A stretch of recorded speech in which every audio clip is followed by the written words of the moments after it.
All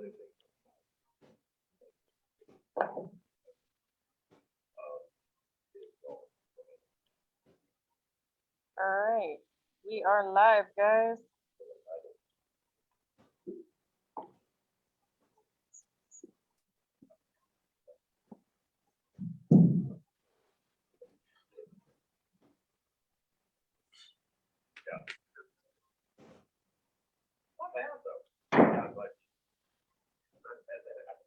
Start by just moving around, getting joints warmed up. All right. And we'll launch into official exercises in just a minute. And then we'll do the same again. We'll just work on those the lean in, the rocking chair stuff, some easy squats, nice and slow.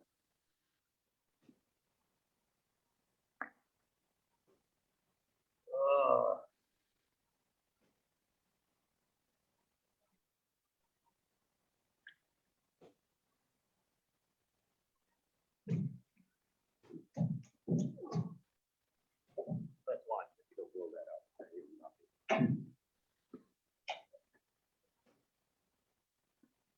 All right, let's just get some easy up and downs.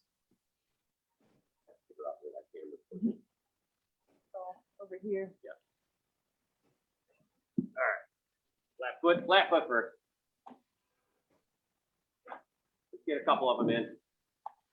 I just have the camera on this, so most of that's on that.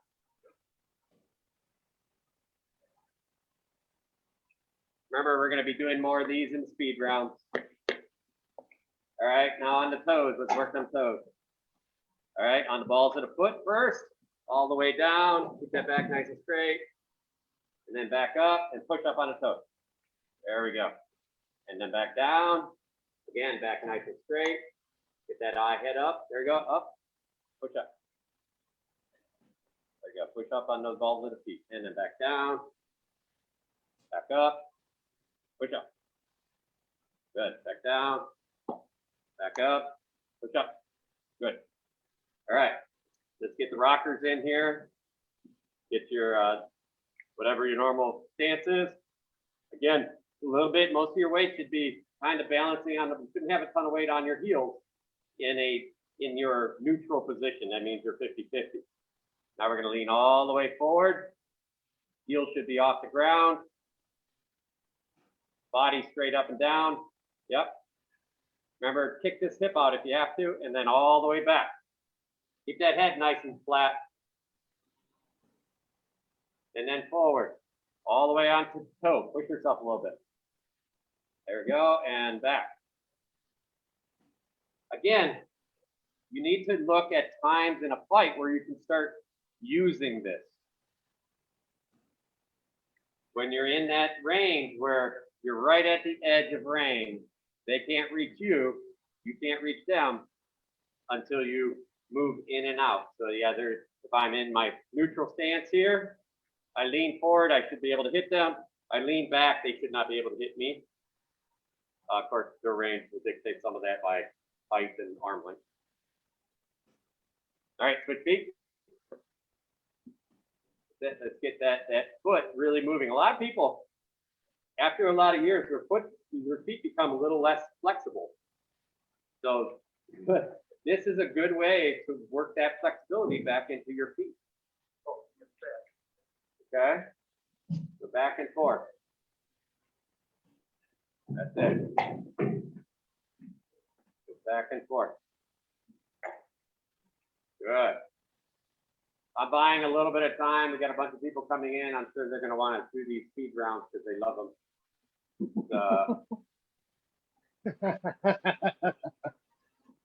So again, I find myself on them most mornings. Yeah.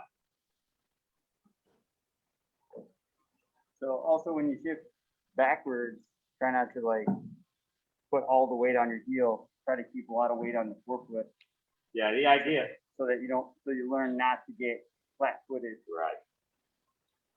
Yeah, you still, even when you shift back, like Louis says, you should be about, you're still tending to feel it on the ball of your foot more than the heel of your foot. Your heel will touch the ground. I don't care about that. But if you're way back, you're probably out of position. Your hips are probably actually over your back heel, and it's going to cause some strain on your knee. So remember, in this position, the idea here is I'm in a neutral range, so I can't touch her right here. She should not be able to touch me right here. But all I have to do is lean in here, and now I can actually hit her. And then I lean back out, she can't hit me. Or if she leans forward, I can lean out here still. And then as she returns, I lean forward. So this is that place where we'll actually fight in this position. Here we are, I push. You see I'm pushing with my feet. I'm not doing this. Not lifting and stepping. This is bad because you're stretching. There's no gather. You should just be able to lean forward. This is hip. That way your whole body, and there's a fight going on here.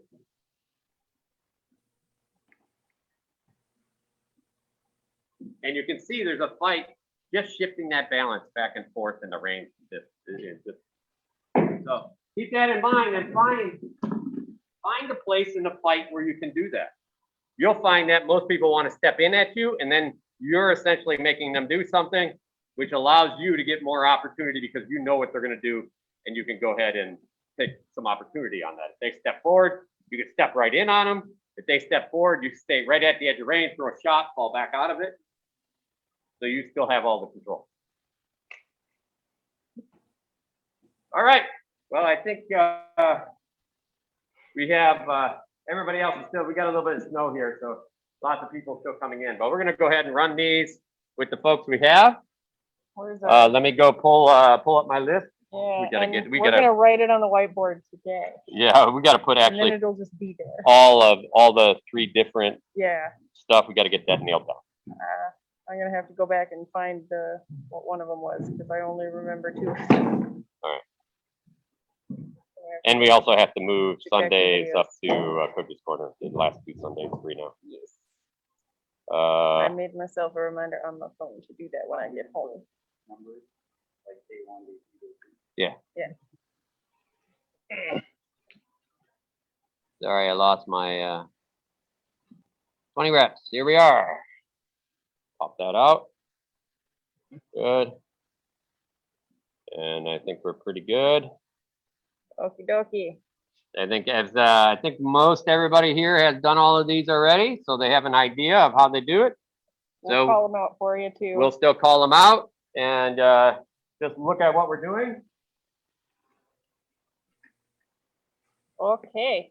Is everybody ready for this? Yeah. We're gonna start with our regular flat foot squats. 20 seconds on. In 3, 2, 1, go. Round 1. Sorry.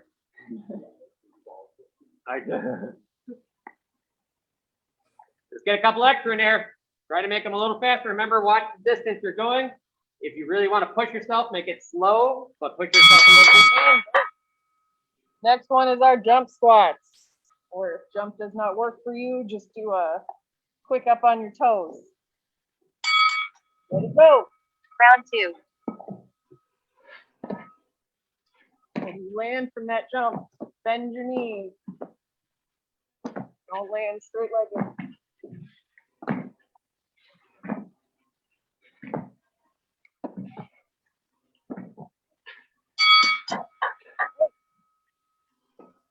Up next is basic lunges. Alternating legs. And go. Round 3.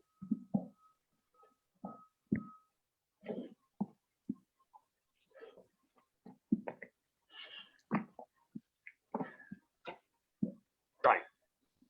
And I'd rather do these. Yeah, the jump lunges are hard. Jump lunges are definitely. All right. Next one is going to be our in and outs. So that's sort of our jumping open squat. Go. Round 4.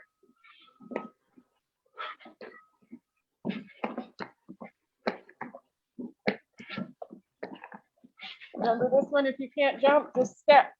Step side to side with it.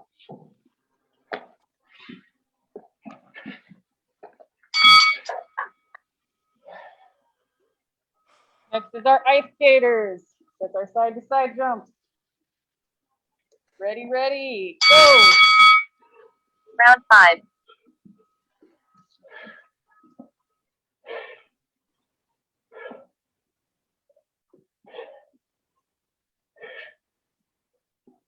Try to keep that head nice and flat. It's just like a regular drop step. And our last one, we're doing high knees. That's a run, or if running doesn't work for you, just march it. Round 6. Final.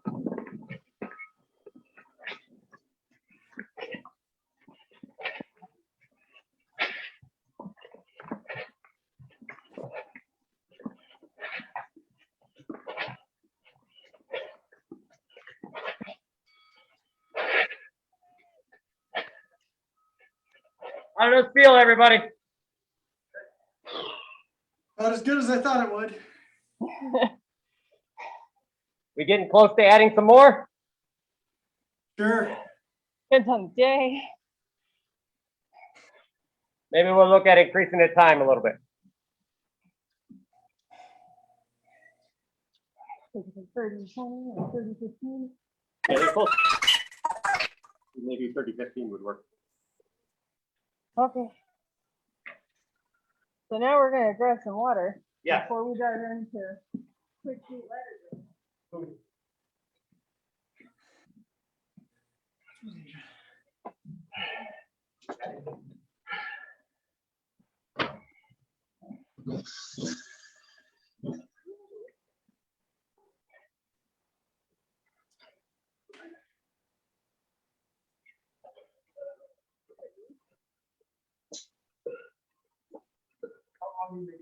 We are on. Was it that slow? Oh, yeah, he did a great job on that. And they're close, so they'll be strong. I'm real surprised we got that. We do. It doesn't look tall, which I thought it did.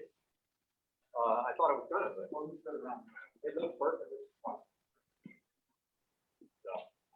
All right, we're all admiring Super Ron's new helmet that he got. Yeah, sure. While we Well, let's take a look at that. Oh, snap. Nice. How's the padding? You didn't pad it yet. It just arrived. we just showed up. Okay. Nice. But lots of bars. Ooh, shiny. Real Lots of pretty. air. Yeah. Yay. Yeah, looks good. Spiffy. Alrighty. So, everybody is ready to dive into some ladder drills. Yes, everybody's ready to dive into ladder drill? Quick feet, All right. bust through these at a reasonable pace. We're gonna start out, good old 2-foot run. So, you can almost see my feet here, but it's just All right, guys, let's go. Split it up a little bit.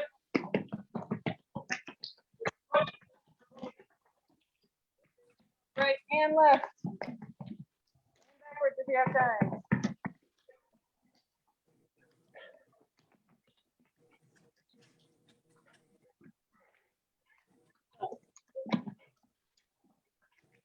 Backward.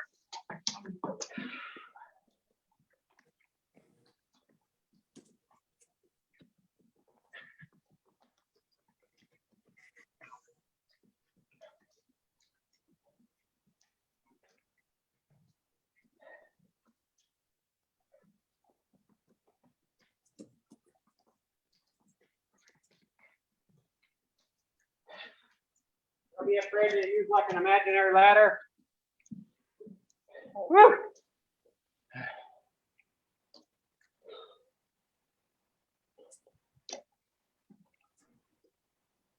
Get one back. Awesome.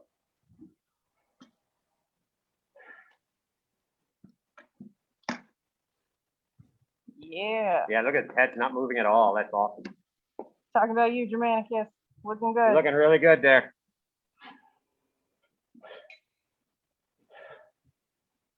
Nice, Angus. That's the way. Remember, if you want a little bit more exercise on any of these, bend your knees another inch or two, and that'll push out hard, but it will increase your quickness.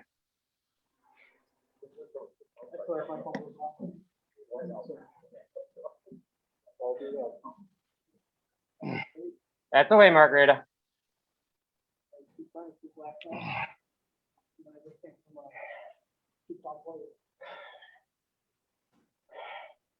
Okay. Everybody breathe for just a second, and then we're gonna launch into hopscotch. So, getting down, staying as flat as we can. We're just moving our legs in and out underneath us. Good. Staying right on the ball. Try and keep the head at the same height.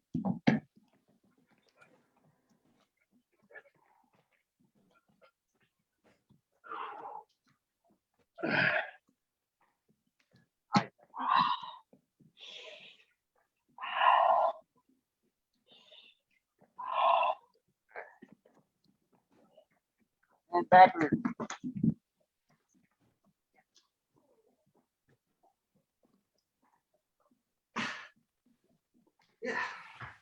Good.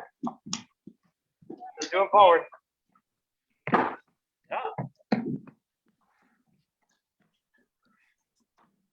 Oh, yeah. The tape's right there. Well, you need I need to go on one. Yeah. Doing a little picks here while we're sides look checking everybody out. Zim, can you bend your knees anymore? Yeah, try and do the whole thing at a lower overall squat. And try and keep your core moving in a straight line, no bounce. Right. Good way to do that is pick a spot on the, when you're coming forward, pick a spot on the far wall and watch that spot. If it bounces up and down, that means you're bouncing up and down. Nice. There you go.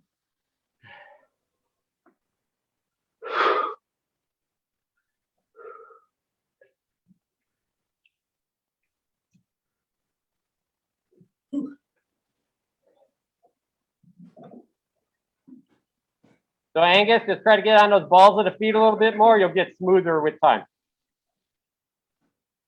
All right, thanks, Ronus. Nice, Margarita. You're nice and smooth there.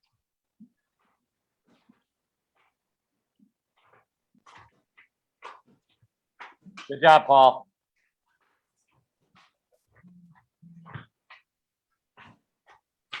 That's the way to push it.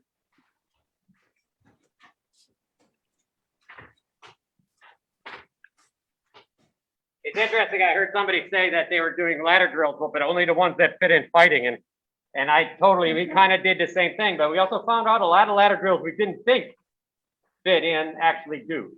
And this is one of those. I was thinking we don't ever do this, but we absolutely do, especially when you fall in on somebody. You fall in and then you're like dropping a crouch stance. Don't necessarily do it repeatedly down a line like that, but being able to do 20 of them makes it really easy to do one. That's correct. Also make sure that you're nice and in good form. I mean, weightlifting moves don't necessarily help fighting either. Nope, but we still do them, right? Yeah. That's kind of what I thought when they mentioned that in their post. I was like, oh, you gotta be a little careful. I mean, like, 1 foot drill don't help you, but in almost anything, but everybody does them because it helps balance and everything else around it. Build muscles and stabilizers and things and stuff. All right, next one. All right, so next of our quick heat is gonna be our lateral in and out out. So we're sideways and we're going in and out, 1, 2, 1, 2. All right. Whole body in and out. We don't want to do any knee. Stay vertical.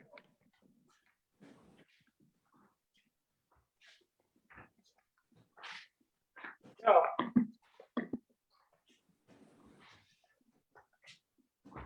wait, Ron. Make sure you circle back and go the other direction, or if you're up by yourself on the ladder, you can go down and then just go straight back the other way. Get both sides.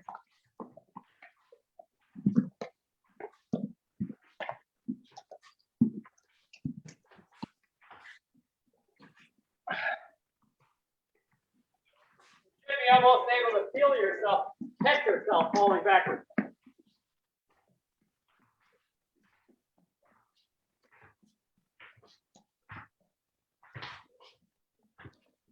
Nice. Good job. That's it. And that wasn't bad. And more Yeah, advanced, that's the stay on the idea. balls of your feet One for step all at of a these time. drills. Breaks down always at the end a little bit. But That's that gets looking real better. good, Abelard. You know, you've been getting better over almost every time. You wearing a groove in this floor? It might be. But it's nice Yeah, and that's, small steps and they're real smooth and I like it. Always worked these for 30 years. Yeah. You just had to take a break. That's what I'm used to. Yeah. And they just get, you know, you gotta get used to being able to feel where the front of your foot.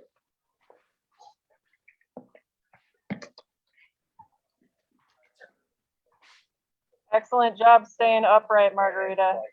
You don't lean at all and I like it. She has a really nice ball back and forth. Good catch, buddy.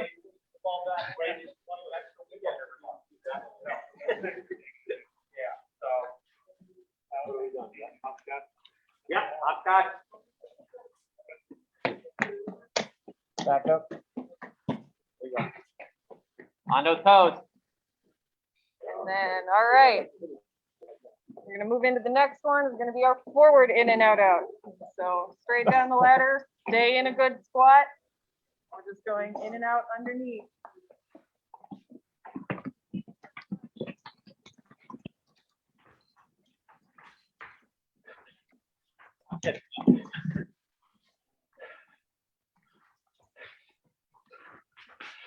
Remember this one, you can start with your right foot and then you can do it again starting with your left foot. And you can do it backwards starting with each foot. Whatever you have time for and feel comfortable doing.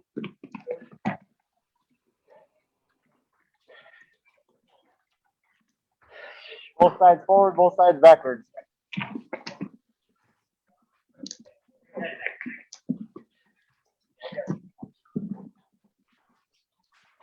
Backwards, huh?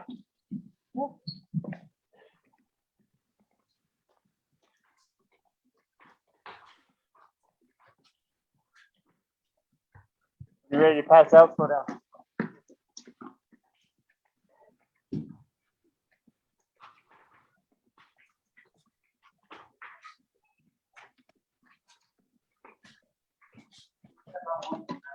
Oh, really? Good. I stepped on a lot going backwards.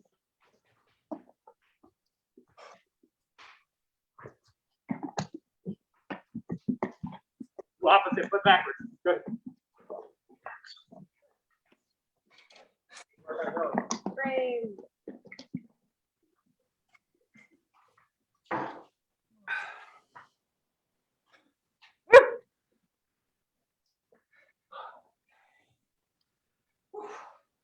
Looking good out there, folks. Yeah, well. Yeah. Good, some of these good parts is like this. He's following me. I can start kicking either way. I'm used to that constant foot movement. All right. Rolling on into the next one. We're getting our stance. We're going to stay on the balls of our feet nice and bouncy. We're going to do our jab jumps in and out of the ladder. Remember, these are made to go forward. We don't want too much height in these.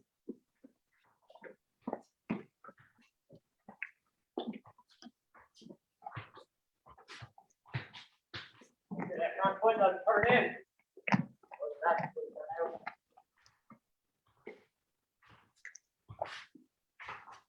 Good.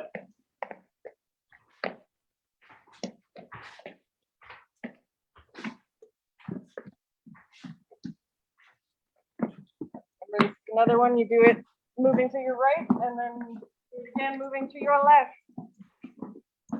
Or if you did left first, then do right, whatever. Jasmine, nice job on fully in, fully out. That was good. Good.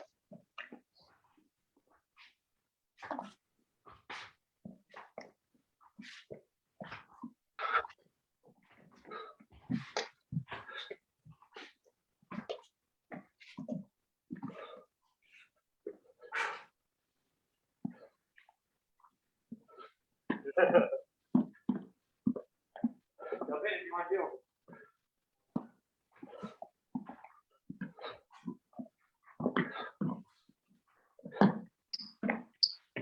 Somebody's cracking back and forth. That's still fine. Good drop foot.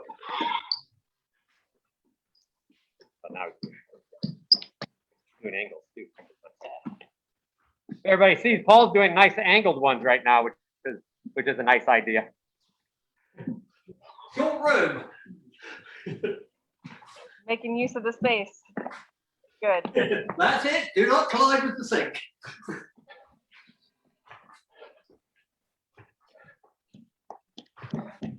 Just watch it. Wrong Balder's going to use that move to win a crown one of these days. I mean, probably, yes. That bad part is Ron Bowler can use almost any movie he wants to win a crown one day. When that becomes the challenge eventually, you're like, all right, now I'm going to win it with this weird weapon style. Now I'm going to win it by only throwing these weird shots. There's always a Oh way to my make it God.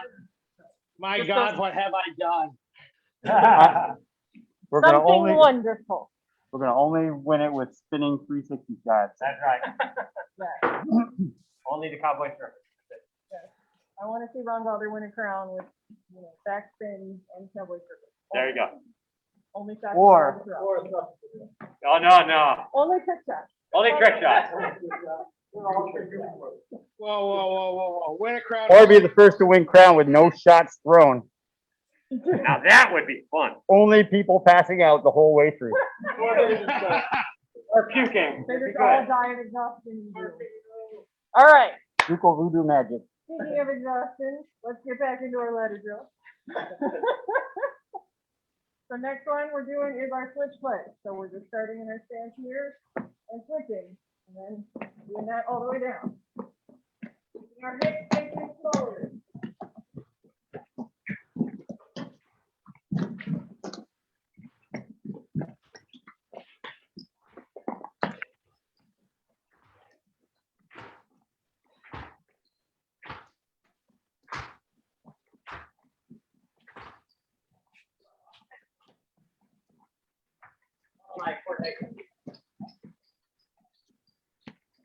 Like it.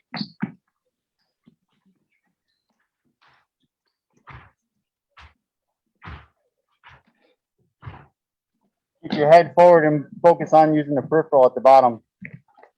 Not looking down.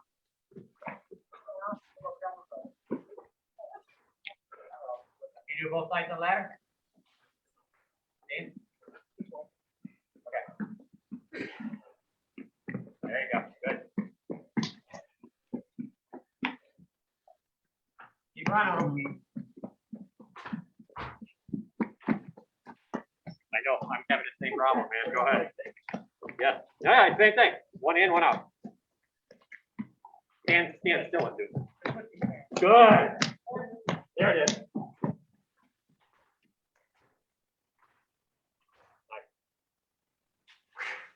All right, we got only like one or two more, so we're gonna do our 2 forward, 1 back, since we're doing our jab jumpy thing. This one we can get probably 3 people going around the ladder here if we want. Our bigger jump forward, smaller jump back. Look to get the length.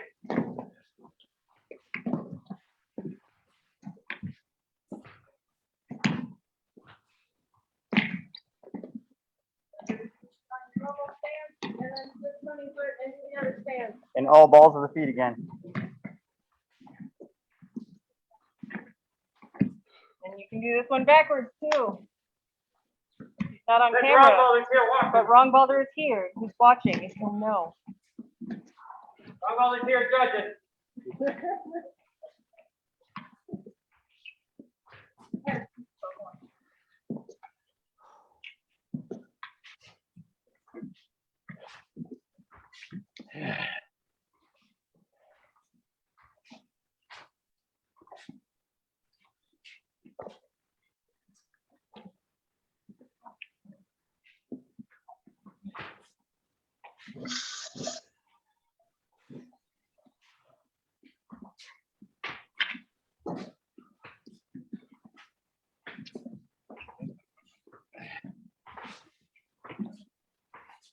Yep, wrong boulder too, so we gotta do it the wrong way. That's right.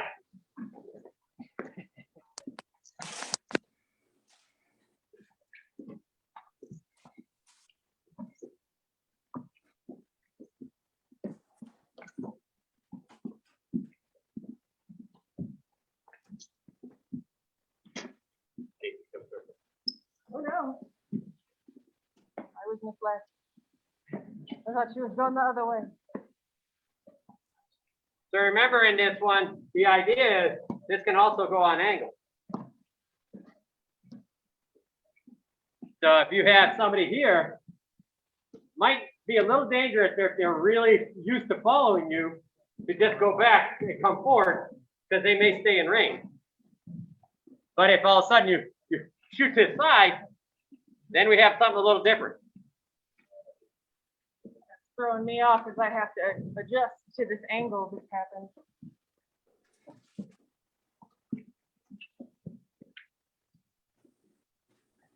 Again, in that case, we're adding an angle change. We talked about a lot about angle changes last week.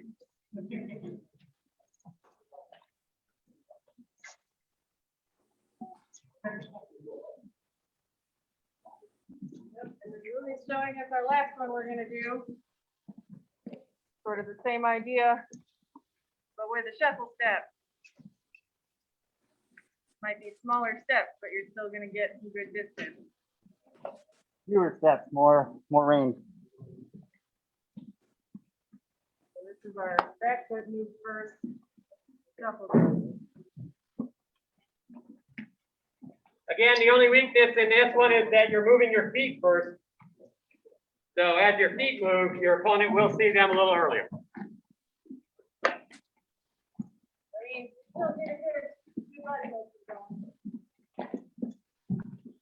But if they think they know your range, you might catch them on range and not earlier motions. Especially if they're already falling backwards. So if Louis already going backwards and I just take a long jab step here, he's going to keep going out of my range.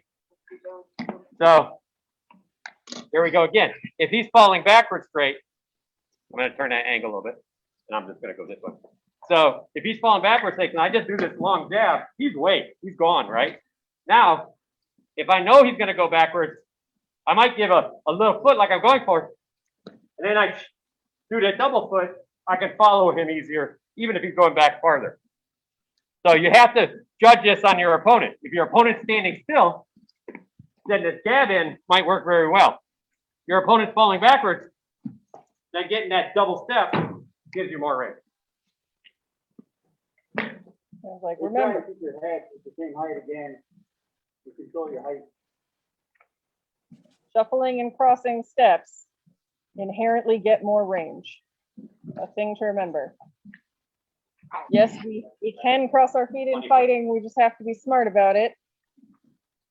And one of the smart ways is they get you more range. Do them from out of range and close a lot of space.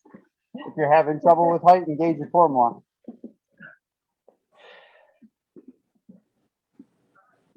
I know funny foot, it's a little harder. Yep. Normal foot hard backwards.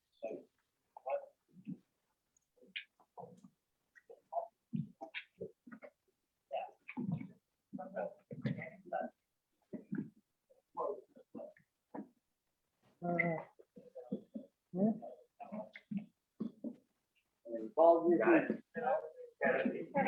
Go backwards or forward? All right, let's go forward first. Our way over here. Gonna help that. Is your shirt an Adventure Time Totoro mashup? Is your shirt an Adventure Time Totoro mashup? That is amazing. I'll bring this foot back to the other one. Like, I thought I saw Totoro, but he was the wrong color. Bring it up. Step, Bring it back. step with the forward first going Now down. this one, bring it a little Forward farther. in. Yep. Now leave the right foot down, step to the left. Yeah. So that's all it is. Yep. Forward, step with the other foot. It's really a walking. So it's like and then when you go forward, it's Right, and the distance that you bring that foot up matters the distance you're gonna go. And back foot forward. So here, we'll do it again. Bring this foot up to this foot, make a skip. Bring this foot back to this foot, make a skip. Up to that foot, back foot goes to the front foot, and skip. Back foot to the front foot, and then skip with the other foot. We're going forward or backwards? We're going forward. Forward. Ready? Here we go. We're gonna go forward. So bring this one up here and just fall right into it. You got it. Now bring this time we're falling back. Let's just bring this one back to the back foot. You both fall back. Yeah, that's it. Front foot. I wanted to go fast. Yeah. Back foot to the front. And always lean into it. There you go. Now lean, think about leaning backwards. Good, Like lean you're- forward. It is almost like doing a regular walk. Like it is still that sequence of like your feet are just crossing, but we're only letting this one go just a little bit, and this one is bigger. And then we stop. A fall. Like, It's a fall. It's a fall. You got it. It's a fall. With your belly button. With your belly button. But lean forward because you fall. And bring that back foot to catch you, and then there you go. Yes. Ta-da! Now bring your butt back. There you go. Good. Belly button, before you get to. Care bear me. Right?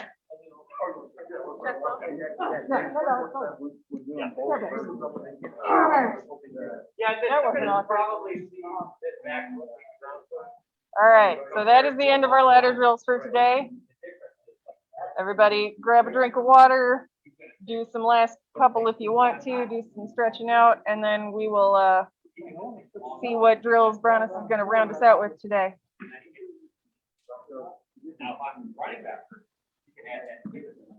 Okay, thanks, folks.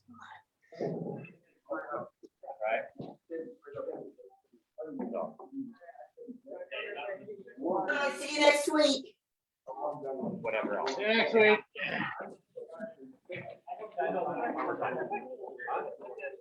Yeah, well, actually, let's do it on the video. Okay. All right, hey, we got, while everybody's looking and getting some water and drinking, we got 2 stretches that Nessa's gonna show us. She has a bum knee, so she does these exercises to help that knee. Take your fist, put it between your knees. So your knees are bent, fist between your knees. Twist to the side, back to straight, to the side. Oh, like rolls. You're just making a circle. But your fist is to keep your knees from being too together. And then reverse it. Yep. So if you had like a little exercise ball you could stick in there, would that also work? It helps lubricate the knee up Yes. to get it moving. Oh, yeah, I can feel that now. Oh, yeah. The good part about this is you're hitting the rounds, you're gonna hit every piece of the knee and balance in that knee and hit all of the little structure holding it together. The other one is, you're down on the ground, you're kind of sitting on your feet, like you lift it up a little bit, lift yourself all the way up. And then back down. And this one's just a normal good one for everybody for knee fighting. If you're strong here, That works really around your patella and all that connective tissue. Yeah. So my feet don't go. You're special. This is for you. yeah, I put this up. Yeah. Ooh. You're not like leaning forward. You can't do that on your toes. Okay, that was my question, because my feet Yeah. don't go flat in these shoes. If you So got, you the can goes down more, and do- the more you put on the top of your feet, the harder it is. So like you can start from here and just move up. And it'll stretch. Turn sideways so they can see your feet are flat on the ground. Yeah, my feet just don't, my shoes. So if I'm down all the way, it takes a whole lot more to get myself up to push from the top of my feet down. Also, remember this in fighting. This position in fighting leaves you sometimes in a poor position because it takes more energy to pop up to hit your opponent. So the difference between on your toes here and being able to balance and doing things is much easier. When you drop into this position, it takes more energy and you start losing some of that same balance. Which is why it's a stretch for your knee. Right. But I want to point out, because we actually, I was watching some video with somebody Of me in particular. on the bottoms of their feet, losing control in a fight, a ground fight. This is how I was fighting. On my knees. Which I should do. Right. So just be aware, if you can't fight with your toes on the ground, that's fine. We get cramps sometimes in our feet and stuff. I get it. It happens to me all the time. Or if your opponent really gets on top of you, sometimes falling back onto these. If I'm here and Joe's getting really on top of me, this is about as far as I go. And if he steps in even closer, now I'm pinned. I can't do nothing with my sword. But by dropping into here, look how much I can free that sword back up. So you're saying both of the whole picture? So just be aware. Okay. Be aware that freeing your sword arm is the key in this, and being flexible enough to do either or is one of those possible things you want to practice and be aware of. Okay, I have a question about the first exercise. Yes. So I've got a ball between my knees. Am I flat foot or am I on the balls of my feet? Flat foot or on the balls? So when I was doing it, I started pretty flat-footed. Okay. Okay. And then as I go forward, it kind of rises, and as I go back, I kind of get on the heel. So your weight is transferring from side to front to side to back. Okay. You should almost feel like your foot's rolling on the ground like this. Oh, sure. If you pronate, that's not hard. Does that make sense? Yes. Yeah, it does, Bess. So the tennis ball here is a great idea. It's one of those pieces we talked about getting, and we're going to make Beth show us one day, is that tennis ball drill. She did send out the link for that already. So we'll get it back up again. But same tennis ball could be used to do these. If you have knee issues or your knees are feeling, I tell you, I do this all the time. My knees are feeling a little bit weak, then I spend more time on them. So, anytime you go to a practice, see how you're feeling and warm up those places that spend more time on the things you need to warm up better. It pays off in the long run. So, like I've just, over the past month and a half, I've been working on sciatica stuff at home every day, just because it started kicking up again. And now I'm pretty good. Now it's like every third day I do it. But before practice, I make sure I do it so I don't aggravate it. I want it nice and warm. So everybody's starting to get armored up. We'll move some cameras around in a bit. We'll pull up ladders, get them out of their way. I'm gonna just because I'm interested. Germanicus, you fought yesterday, right? Yeah, I ran my bell You ran your bell? in a melee. Oh, okay. So Yeah. So how did the overall day go? Overall day went pretty well. My low back was talking to me, so I had to be a bit sure that I wanted to be. What's funny though, with all the stuff we're talking about, again, it doesn't matter the weapons platform; it still helps. Yes, 100%. And you're nailing it there. This is all agility. It doesn't matter what you have in your hands. In fact, what you have in your hands it really only affects you usually in distance and range control, right? Right, So, right. Which if you're running a 30-pound bow, well, that gets magnified all the way down. So if you're not dead on in your balance with a good platform, you're not going to hit anything all day.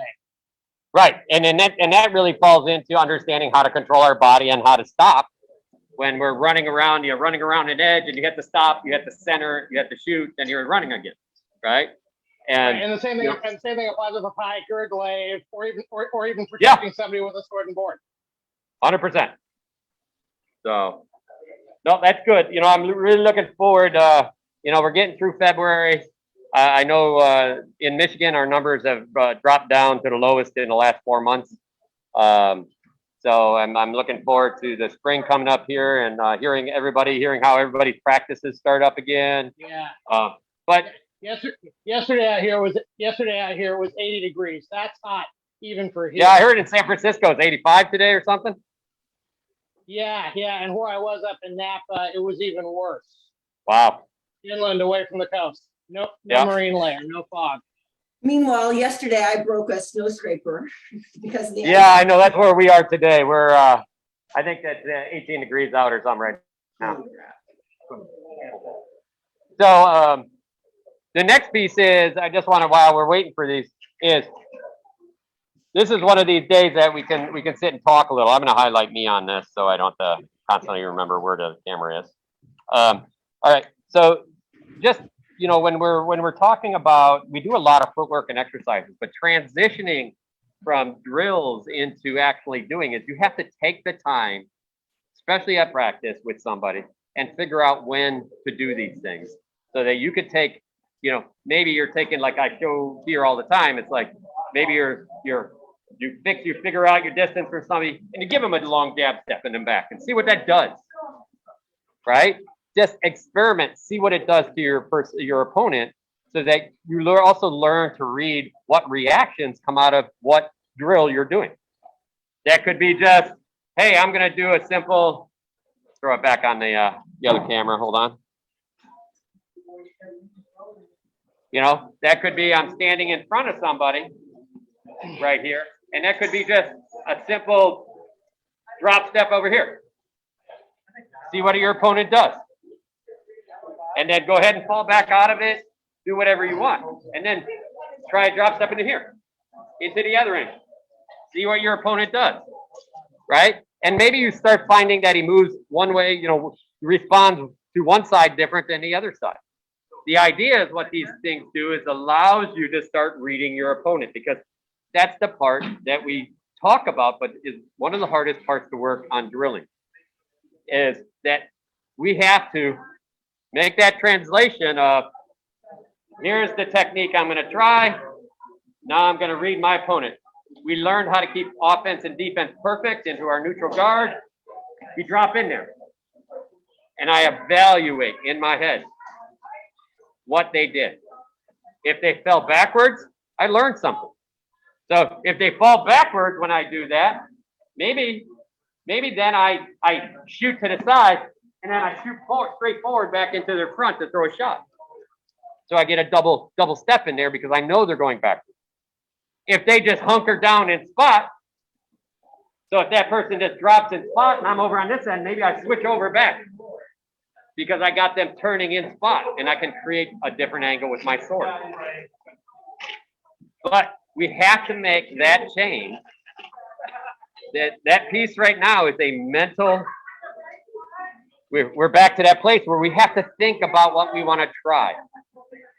Because without thinking about it, we won't understand how to exercise it. So, you know, we learn mathematics one step at a time. We 2 + 2 is whatever, right? 4. So, and then when it hits a page, we start figuring it out. But it's, you know, right at the beginning, it can't be just automatic. You have to think about it first, right? So this is the same thing. It's like, I'm going to take this one technique and apply it. Did they drop in spot and cover? Why they covered? Did they keep a nice high guard? Did they turn and keep their feet square, never turn their feet, but turn the upper body? Because if they do that, that creates a weakness. Did they bend over? Did they drop their head? Because that creates a weakness. Did they just fall straight out? Right? Without understanding what your opponent's going to do, and every opponent can be a little different, you put yourself in jeopardy if you just execute expecting to just throw a blow. That's where the danger is. So many of us are like, I'm going to do this technique and I'm going to throw this blow, and it's all about you. Well, the problem is you don't know what your opponent's going to do. Mm-hmm. So you want to figure out. I do this all the time. I'll give them a little tiny step. I am totally safe, but I want to see if that person's going to actually, when I take that step, if that person's actually going to slide sideways, if they're just going to turn, if they're going to fall back. Because the most dangerous person is that person that slides sideways. Because as they're sliding sideways, they can throw at me. And I realize that they probably have pretty good footwork, so there's going to be a battle of footwork going on here. I have to figure out how to make them make a mistake. If they just turn, then really, probably what I'll do is I'll push their shield side where I'm safe. And then as they turn to the shield side, I'll turn back to the open side, right, and throw a shot. Or it's, excuse me, the other way around. So my sword, their sword. I'll push a little bit on their sword, and then I'll step right over their shield and throw that wrap. Right? Because as that person turns, they're actually tracking me. They're losing. They're really actually losing. They're following me. They're one beat behind, so I'm a beat forward. So that person that just turns constantly, you're in pretty good shape as long as you are aware how they throw, right? So we know what they're going to do with their feet. We still have to figure out what they're doing with their hands. One good way to do that sometimes is I stick that head. Again, here I am standing in front of a person. I'll push my head in there and see if they want to throw immediately. If they want to throw immediately, what do we know? We know most likely they're not a counter shooter. Because a counter shooter waits for you to throw. So if I stick in here and it looks like they want to throw, I probably got somebody that's going to probably just throw as you come. Now I got to figure out how fast they throw. So sometimes I'll hang out there and I'll let them right at edge. And then I'll let them throw because my shield's in a good space. If they move, I can move. My shield's in a good space. And then I can just pull, not only my shield still in a good block, but I can pull my body out of range. And I can see how fast they're going to throw. Okay? So there's a piece of learning their speed of their shot because fast people sometimes and oftentimes rely on fast shots as their primary ability to kill people. As long as you understand how fast they are, you can essentially learn how to block that speed. So if you got a really fast person, what they're going to do is they're going to try to throw as fast as they can as soon as you're in range. So you stick your head in there real quick, they start to throw, or you stick your head, take it out, stick your head, take it out. And then they're like, oh, I want to throw. Oh, no, it's gone. Oh, I want to throw. Oh, it's gone. Now you stick it in and then you pop in. So now you're getting past, you're breaking their speed down because you're making them think, which slows their shot down. The only thing they're thinking about when they're throwing a shot is, he's in range, wait. That's what they're used to. But now you're in, out, over to the side, over to the other side. Now they're like, oh, I got to move my feet. I'm not sure if I can throw or not. He's in and out. Well, now you're making them think that natural speed of just, oh, there he is, bang, throw, is gone. So again, you have to understand how to break those pieces down. So now we're talking about thought. These drills are all those physical drills. We have to figure out how these physical drills allow us to now analyze the fight and build a better fight. That's ultimately what we're trying to get to, is building that better fight. As you get better and better, you'll find that, okay, this person's really fast, really energetic. I'm gonna just constantly push to their side, let them, when I'm safe, I'm gonna let them throw into the shield. I'm gonna let them throw. I'm gonna have them throw and block in safe spaces until maybe I start wearing them out. Then you watch. It's like their energy will start slowly sinking, and then guess what? We're in the third round. Now they're not throwing as fast. They're not moving as fast, and they're starting to get self-doubt, which is a killer. In MMA and all of these sports, self-doubt will kill that person after a while. I do this all the time. Side feels like I'm calling her out. So self-doubt is in MMA, they come in there that all they're thinking about is killing you, literally hurting you. You have to be in that space, unfortunately, to play that game. So, but you get somebody, and a lot of times they'll be in a good space. You might even get them in a arm bar or something, but you'll start, because they're still energized, you will not be able to sink it because they still believe they can win. but you start wearing them out slowly. And you put them in that arm bar and you pull on it until you're like, oh, okay, I obviously ain't gonna sink this. I'm not gonna emotionally tie myself to it, just expend my energy. I'm gonna release it a little bit, but keep applying pressure so he's still fighting. Like if I'm running, I'm like, okay, this guy's obviously faster than me. I'm just gonna keep running. I'm gonna keep running. I'm gonna try to keep his breath up. I'm gonna speed up. I'm gonna slow down. I'm gonna try to keep his heart irregular until he starts tiring out. And then I'm like, oh, now I'll pick up my speed. Because now he's like, I'm not sure I have the gas to keep up with that person anymore. In MMA, as soon as you get to that person, it's like, get that person tired and physically breathing hard, they are literally looking for a way to end. And that way, maybe I get in a good position. They're like, good, I'm done. And I'm going to tell you, I've done this many times. I've just worn people out, and I'm like, I'll tap a couple of spots, not hard, just tap them, and they'll be like, you know, that's light. And I'm like, no, that's all good. Or they say, oh, you hit me in the arm. I'm like, no, that's not good. Don't worry about it. What I'm doing is I'm creating self-doubt in their head.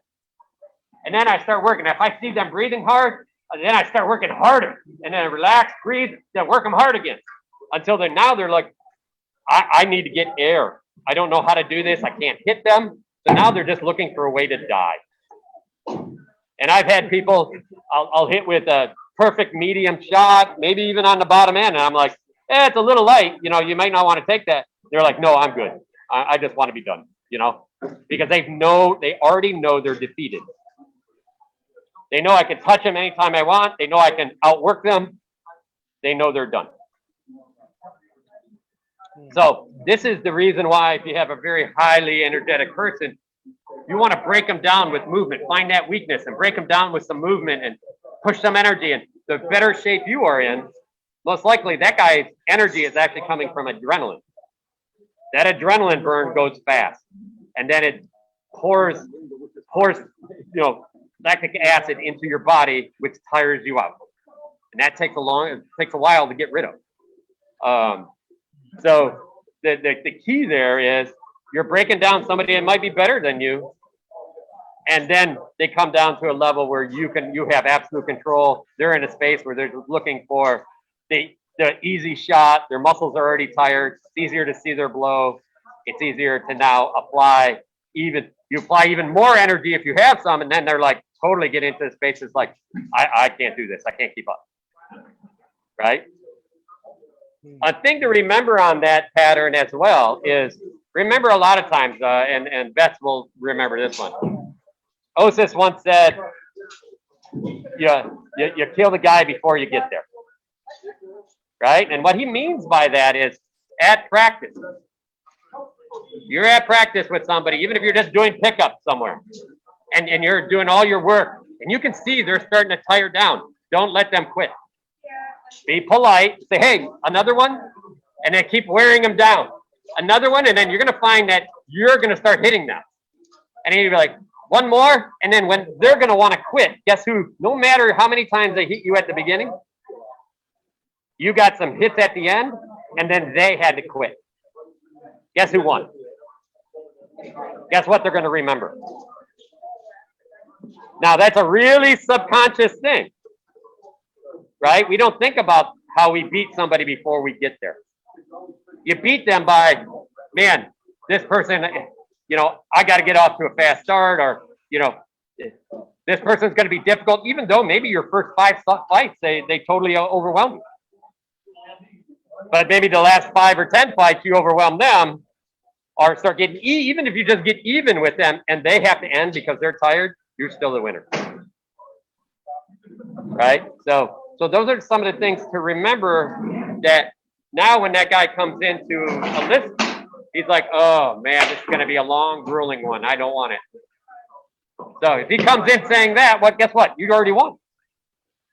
Even if he beats you mentally, you're in a good spot where you're like, they come in, they're not energized up. They're like, oh man, this is going to be a long fight. I gotta think about how to conserve my energy. Well, guess what? You're making them change their game. You still get a better chance at winning. Does that make sense? Right? So It does. It does. And I've been thinking about how to apply that to a melee, especially when you're facing a squad, because even though it's a group of individuals, they still have, in a way, it's almost a group consciousness in terms of how they fight. And sometimes they form on the fly. Yeah, in melee it's a little different just because you don't have that one-on-one engagement. In melee, what you do is you practice. If it's a static line, though, if it's a static line, if you're focusing on one guy, you don't even like just making eye contact with him is enough for him to be, Jesus, the guy is always watching me. So he's always going to be defensive. Sorry. Exactly. No, you're 100%. And actually, you can actually do this as a group as well as a small unit commander. You smash into a corner. You smash into a corner. You smash into a corner. And sooner or later, those guys just don't, they're tired of being smashed into. Or in my case, drop an arrow or two on him. Don't matter. Oh, right. As soon as you can put threat on somebody, this goes back to what Beth said. As soon as you can put threat on somebody, the more threat you keep pushing on them, the more they're like, they walk up to the line, they got all of that. I'm in melee, I'm a god. And then they look and you're like, ah! And they're like, oh, maybe I'm going to watch him. And somebody else doesn't know, well, I'm going to watch them. Now they're watching instead of killing. Yep. Right? So that's how that translates. Yep. So, and I do that all the time. I mean, I'll go up to the line, I'll be like, we'll look way down the line, I'll be like, hey, Duke John, how you doing? Just so he knows I'm there. Right? And then I'll see somebody being a little aggressive, I'll be like, ah! And they're like, whoa, what? I'm like, nothing, just letting you know I'm here. Yeah, no, we were in teams yesterday. There was one big team around our king of 15, and everybody else was 7 or 8 people. Yeah. Teams of 7 or 8. So a lot of that, and even then, the bigger team would often split up into squads on the fly, and each squad had its own collective thought process based on the makeup of the fighters at any given time. It was actually pretty interesting. Yeah. The other thing about melee too is there's always going to be a weak link. So if you're, it's no different really than fighting a person. You're fighting a group, watch and see who the weak link is. I'm short, so I fight with a bunch of tall guys, and we all know they're going to come through best. We encourage them to come through best, and then we know exactly where they're going to go, and it makes things a little easier for us because, you know, not so easy for poor old Bess who's being run over, but you know, being a short guy with a bunch of knees. That's what ends up happening. It's similar in my case too, Bess, although for a different reason. Namely, my weapons platform is so long range. Getting close, I really can't be that effective. So my main job, so for me, it's 1, a distraction, and 2, everybody knows they're going to come after me once I let a shot or 2 go. So let them come after me and hit them on the way in. Yeah, I can see that.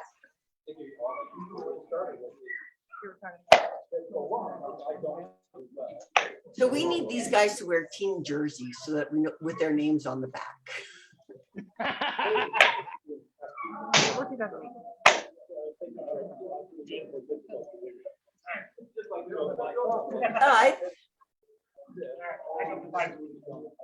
There's a guy there with white biking pants, and he was bald. Who is that? Or short cropped hair? Sitting on the ground behind the fighters. Yeah, Big Bus? Is that who it is? Okay. That guy? Yeah. Yeah, with Big the white Bus. pants? Yeah. And the blue lamellar? Yes. Thank you, okay. Thank you. But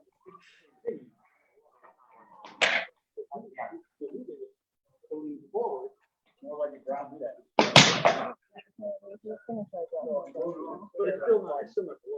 Right, it's cool. No, Those are 2 new people. Yeah, he's been wearing Jocelyn's old armor. He was wearing my old plastic lamellar. You're not finding anything like that. I don't know. I thought he liked the lamellar, but apparently he's gonna try that one.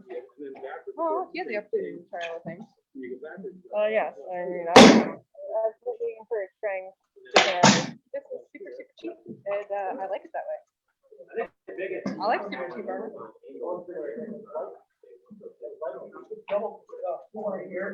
I was fighting that I could see.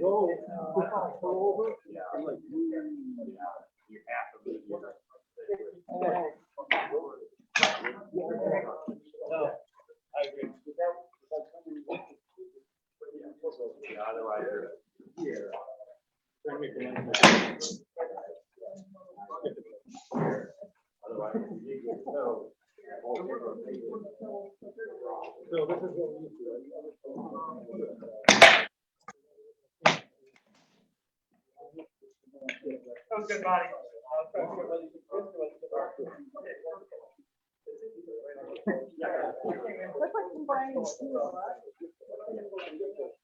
Good body. No, there's no way. Yeah,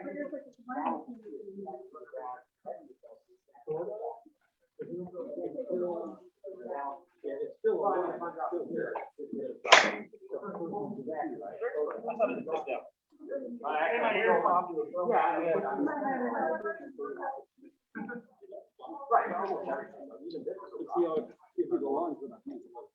And then we start combining it with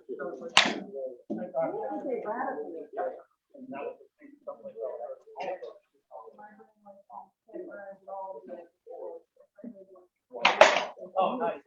Yeah. Put the leg. Yeah, I didn't get down. Drop part on it. This one.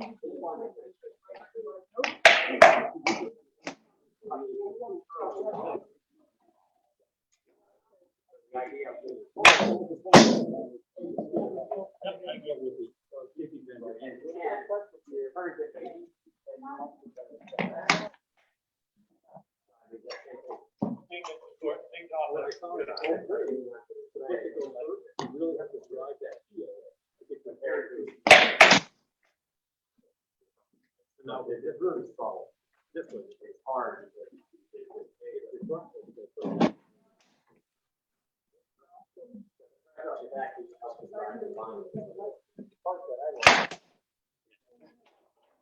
Alrighty, I got some Super Bowl stuff to tend to, so that's everything. I'll catch y'all later. Have a fun Super Bowl. See you online, Beth. Have a good one.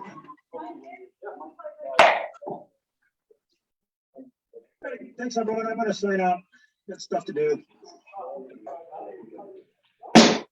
See y'all next week.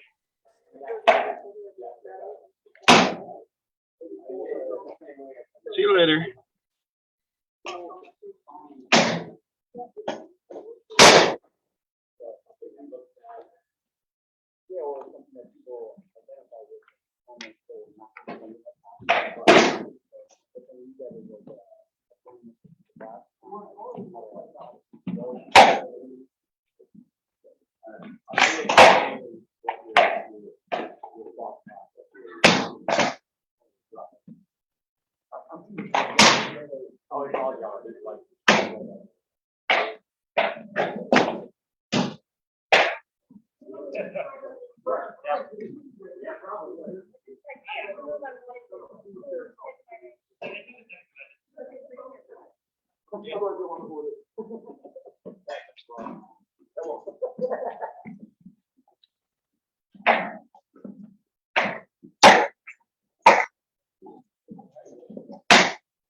All right. I can move some cameras if you guys want me to move like one of the cameras. I think both of them are on a single list right now. I can highlight this one over here. So, Let me highlight the. yeah, actually, that one's a better cam. I think we can see more of the fighting like that, Bronis. Okay, that's fine. Thank you.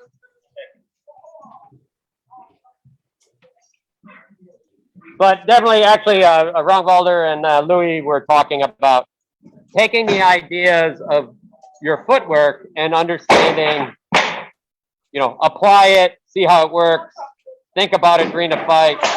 Don't throw stuff away. It's a lot of people are like, the first thing they learn is don't cross your feet. Well, we've learned that there's some benefits about crossing your feet in certain positions. So you have to be aware and not closed to everything. And you are still on Facebook, eh? Still broadcasting, I think. Yeah, I think we're still broadcasting.